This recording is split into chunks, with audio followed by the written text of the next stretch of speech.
Ngayong papalapit na ang barangay at sangguniang kabataan elections sa October 30, 2023, alam mo na ba ang mga ipinagbabawal na gawain kaugnay rito? Kung hindi pa, narito ang mga ipinagbabawal na gawain sa darating na BSKE 2023.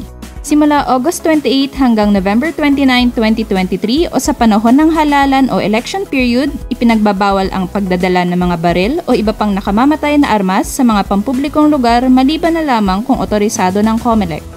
Bawal rin ang paggamit ng mga kandidato ng security personnel o bodyguard. Hindi rin maaaring baguhin ang teritoryo ng polling precinct o pagtatatag ng panibagong polling precinct. Ipinagbabawal ang pagkalap ng pondo sa pamamagitan ng pagsayaw, lottery, sabong at iba pa. Bawal ang pagbili at pagbenta ng boto. Bawal ang pagtaya sa resulta ng halalan.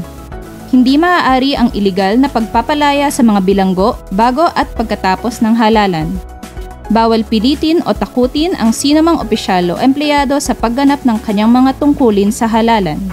Bawal rin ang pag-oorganisa o pagpapanatili ng mga reaction forces, strike forces o katulad na puwersa. Hindi maaaring ilipat ang mga opisyal at empleyado sa serbisyong sibil, kabilang narito ang mga guro sa pampublikong paaralan at hindi maaaring magsuspinde ng sinumang nahalal na opisyal ng probinsya, lungsod, munisipyo o barangay. Mula naman September 3 hanggang October 18, 2023, ipinagbabawal ang pangangampanya ng mga kandidato. Tandaan na sa sandaling maghain ng Certificate of Candidacy o COC ang sinuman, agad siyang ituturing na kandidato. Kaya naman masasaklaw na siya ng mga umiiral na batas at alituntunin ukol sa eleksyon, katulad ng ipinagbabawal na premature campaigning o maagang pangangampanya.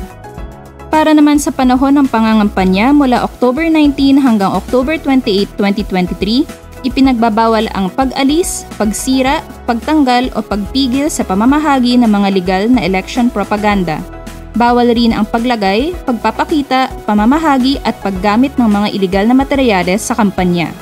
Hindi maaaring magbigay ng anumang donasyon o regalo na pera o anumang kahalintulad nito. Bawal ang paghirang o paggamit ng mga espesyal na pulis, espesyal o kumpidensyal na ahente o mga katulad nito. Bawal gumamit ng mga armored na sasakyang panglupa, pangtubig o panghimpapawid. Hindi maaaring gumanap bilang bodyguard ng mga pampublikong opisyal o kandidato ang mga pulis at gwardyang panlalawigan, at hindi maaaring maglabas o gastusin ang pampublikong pondo. Mula October 20 hanggang October 29, pinagbabawal din ang konstruksyon o maintenance ng mga kalsada at tulay na pinapondohan ng barangay, at ang pagtatalaga o pagkuha ng mga bagong empleyado, paglikha ng mga bagong posisyon, pagpuno ng mga bagong posisyon, promosyon, o pagbibigay ng pagtaas ng sweldo o mga pribilehiyo sa barangay. Sa bisperas ng araw ng halalan o sa October 29, 2023, hindi maaaring gawin ang pangangampanya ng mga kandidato, mga taga-suporta nito o sino man. Pagbibigay o pagtanggap ng libreng transportasyon, mga pagkain, inumin at mga bagay na may halaga. At bawal rin ang pagbebenta, pagbibigay, pag-aalok, pagbili, paghahain o pag-inom ng nakakalasing na alak. Pagsapit ng October 30, 2023 o sa araw ng halalan ay hindi pa rin maaaring gawin ang mga ipinagbabawal na gawaing nabanggit sa bisperas ng araw ng halalan. Bukod dito, ipinagbabawal din ang paggamit ng voters affidavit ng iba para sa layunin ng pagboto, pagboto ng higit sa isang beses o kapalit ng iba. Bawal ang pagsira, pagpalit at pagkuha ng mga election forms o dokumento o ballot box na naglalaman ng official ballots o iba pang dokumentong ginagamit sa halalan mula sa mga otorisadong tao o mula sa mga lugar na kanilang legal na kinalalagakan. Hindi maaaring humingi ng boto o magsagawa ng anumang propaganda para sa o laban sa sinumang kandidato sa loob ng polling place o sa lawak na 30 metro mula rito. Bawal ang pagbubukas ng mga booth o stall para magbenta ng mga paninda sa loob ng 30 metrong radius mula sa polling place. At bawal din ang pagdaraos ng mga perya, sabong, boxing, karera ng kabayo o iba pang katulad na palakasan. Ang paglabag sa alinmang ipinagbabawal na gawain mula umpisa ng panahon ng halalan o election period hanggang sa araw ng halalan ay itinuturing na election offense.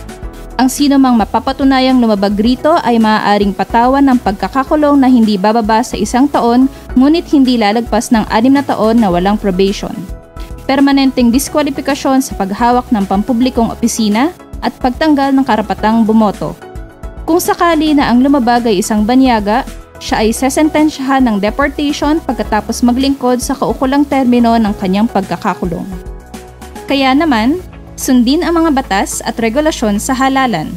Sama-sama tayo magtulungan para sa malinis, maayos at mapayapang 2023 Barangay at Sangguniang Kabataan Elections dahil #kabilang ka dito. Para sa karagdagang impormasyon, bisitahin ang official website ng COMELEC sa www.comelec.gov.ph at iba pang official social media accounts nito.